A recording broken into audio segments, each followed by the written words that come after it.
Okay, so now I've got all my animation and my clone and field and effectors all working for my laptop. I'm going to go back and deal with the color on my laptop. So at the moment I can just see my laptop's a gray in the interface because of my display tag.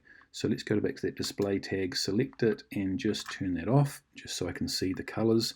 And I'm also going to rewind back to the start of my timeline so I can see all my laptops. So what I want to do is I want to add some variation to the color for each of these laptops. And I'm going to use a MoGraph multi-shader for that. So as we can see in my material manager, I've already got color for the screens and the keys and the actual laptop body itself. So this laptop, I'm going to double click this one. And what I'm going to do is go to the color for this.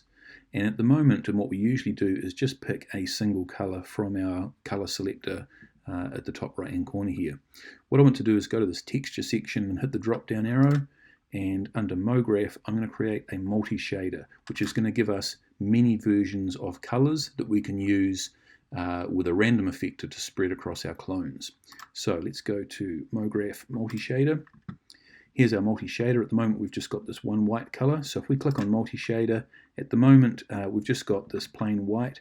And we can see here we've got currently 2 active textures. There's nothing in these. These are blank at the moment. So we need to put some kind of texture or shader into this. And I'm just going to create a different color for each one of these. Now I want about 5 different colors. So I can add more textures here. And I'm just going to add until I've got 1 to 5 textures here. Now, as I said before, each of these is currently blank. There's nothing in them.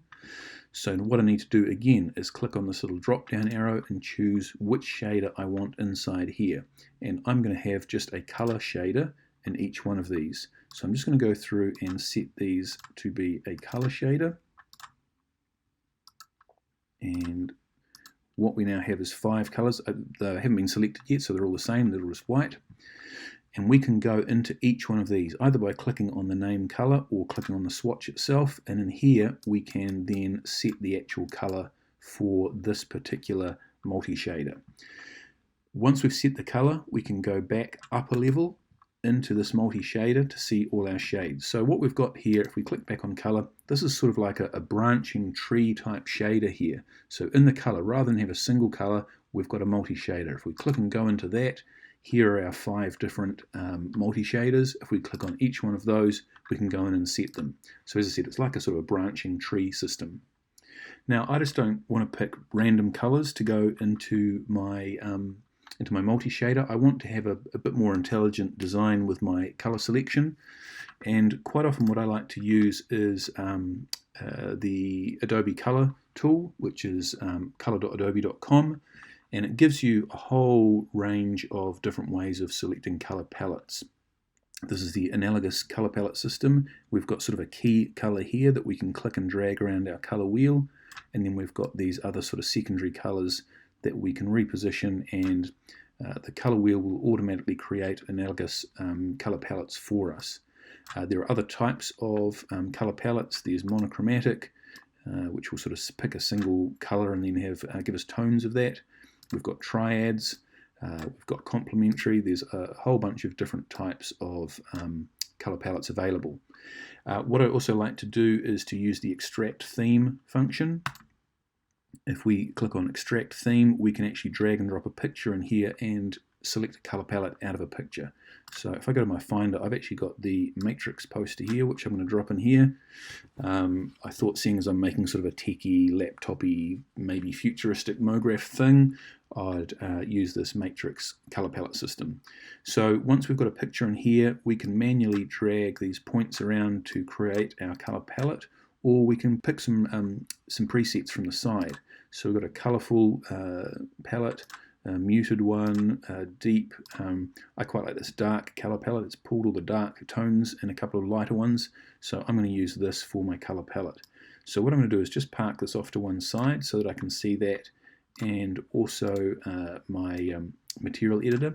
And for each one of these colors, I'm going to use my eyedropper tool to grab these. So I'm just going to click on the color, grab the eyedropper and grab that. I'm going to navigate back up a level, go into this color, eyedropper that, back up this one, and so on.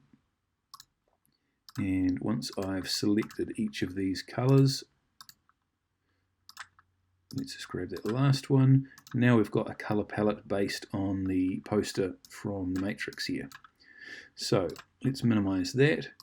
So at the moment we're not seeing this on our laptop at all. The material is on the laptops, but the multi-shader isn't currently working. So the way that we do that is through another effector. So I want to randomly assign these colors to clones, so I need a random effector. So let's select our cloner, and I'm just going to close this window for now. Select our cloner, go to MoGraph, under effectors, let's make a random effector. Now the first thing it'll do is blow all my clones apart and push them all over the place. So let's go to this random effector and go to its parameters. Now I don't want to change the position or anything else like the rotational scale with my random effector, so I'm just going to turn that off. What I do want to do is change the color mode so that it's using the random effector to select our MoGraph multi-shader from the material. So all I need to do is go to color mode, turn that on to effector color, so it's using the random effector, and now we can see we've got randomized tones from that multi-shader across all of our clones. Now, sometimes when we want randomness, we want a certain type of randomness. So if I want my random colors to be distributed a little bit differently, I can go back to my random effectors effector tab, and I have this seed value. The seed is just the random spread of, in this case, of colors. If I change the seed, we get a different random pattern. So I can kind of click through these until I get a random pattern or a random selection of colors that I'm happy with. And so if I just sort of have a bit of a click through, and what I'd like is predominantly dark colors with a couple of light colors in it. Now there's another way that I can actually adjust that, is if I go into my laptop shader, go into that multi-shader.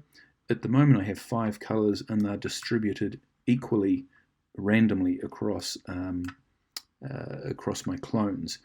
If I wanted predominantly one color with a couple of others, what I could do is set one color to occur more than once in my multi-shader. So if I add a couple more colors into my multi-shader, and again just set these to color, and now what it's going to start to do is to distribute these whites in there. But if I want this to be predominantly dark, what I could do for this color here is, let me just bring up my matrix image again. If I wanted predominantly the dark colors, what I could do is come back and pick this dark one again, and for this one let's pick the dark one again. So now I've got a selection of colors, but actually this dark one is doubled up a few more times, so there will be a higher chance that this dark color will be selected. So I'm basically fine-tuning my randomness so I have more dark tones in it. And if I have a look in my Cinema 4 window, now I can see I've got mostly dark colors with a couple of lighter ones. So we can fine-tune this multi-shader to, as I said, give ourselves more chances to get the colors that we want. So let's go back to that random effector, go to its effector tab, and I'm just going to click through this a little bit more and find something that I like.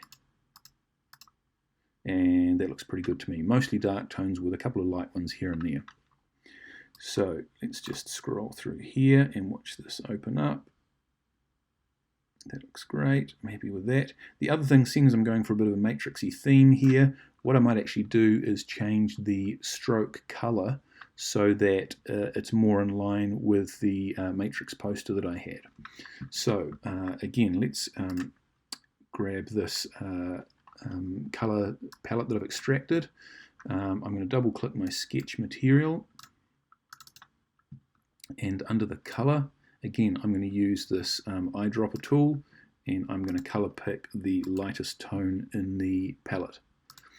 So now we can see we've got this bright outline, and I'm going to just reposition my timeline and my camera. I'm going to get a little closer here and do a bit of a test render of this and see what my render looks like. Okay, so here's my render. So what we've got now is this sort of a matrixy sci-fi-ish toon look. We've got these dark tones, we've got my gradiated light across it, and we've got these green outlines on my sketch. sketch material. Now, just be aware that the sketch and toon renderer, the more objects you put in the scene, the slower it gets as it calculates where all the sketch lines are. So you'll need to do test renders to keep an eye on your render times for each of your frames. They can take quite a while. So I'm happy with the look of this. Next thing I'm going to do now is just render my sequence of frames out, and that will be my animation done.